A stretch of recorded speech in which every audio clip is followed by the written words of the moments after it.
আসলে এই সমাবর্তনটি দীর্ঘ প্রতীক্ষার পরে রাবি প্রশাসন আয়োজন করেছেন।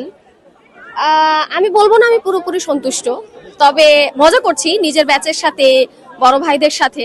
কিন্তু একটা বিশ্ববিদ্যালয় প্রশাসন একজন সাবেক শিক্ষার্থীকে সমাবর্তন ঘিরে যা দেয়, যে ফিলটা দেয়, যে অনুভূতিটা দেয়, সেটা আমি পাচ্ছি না, যেটা সত্যি কথা। আমি মনে করি যে এখানে প্রশাসনের কিছু ব্যর্থতা আছে। আমি আশা করব এগুলো প্রশাসন কাটিয়ে উঠবেন। আর সব মিলে ভালো আছি, ভালো লাগছে ক্যাম্পাসে। প্রধান উপদেষ্টা আসলে আমরা বেশি খুশি হইতাম, কিন্তু শিক্ষা উপদেষ্টার বক্তব্য খুব ইনফরমেটিভ ছিল। মাশাআল্লাহ ভালো লাগছে। এখানে আসার পর অনেক আবেগপ্রবণ লাগছে আমার। আমি হলে থাকছি রাতে ছোট ভাইদের সাথে, কিন্তু আমার অনেক বন্ধু বান্ধবী আসে নাই, যাদেরকে আমার মনে পড়ছে, কিন্তু তারা কেউ আসে নাই। তাদের সবাইকে মিস করছি।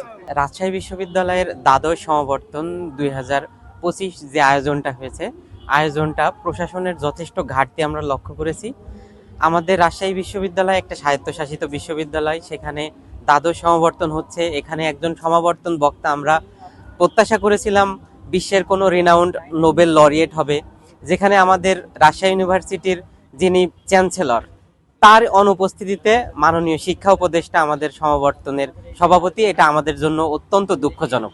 সুতরাং রাজশাহী বিশ্ববিদ্যালয়ের প্রশাসনের যে আয়োজন, এই আয়োজন আমরা কোনোরূপেই সন্তুষ্ট হতে পারি নাই। আমরা শুধুমাত্র এসেছি যে আমাদের সমসাময়িক যারা ছিল তাদের সঙ্গে আমাদের যে হৃদ্যতা, তাদের সঙ্গে আমাদের যে পুরাতন স্মৃতি আছে, এই স্মৃতিটাকে রোমন্থন করার জন্যই। আদারওয়াইজ সমাবর্তনটা আমাদের কোনো আবেগ, অনুভূতি বা কোনো ফলপ্রসূ মেমোরি আমাদের আসে নাই। একটা কনভোকেশন সবাই আসলে চায় গ্রাজুয়েশন কমপ্লিটের পরে।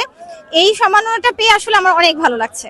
ওভারঅল যে আয়োজনটা আসলে যে আপনাদের জন্য এটা কেমন লাগছে? আয়োজন অনেক অনেক অনেক ভালো।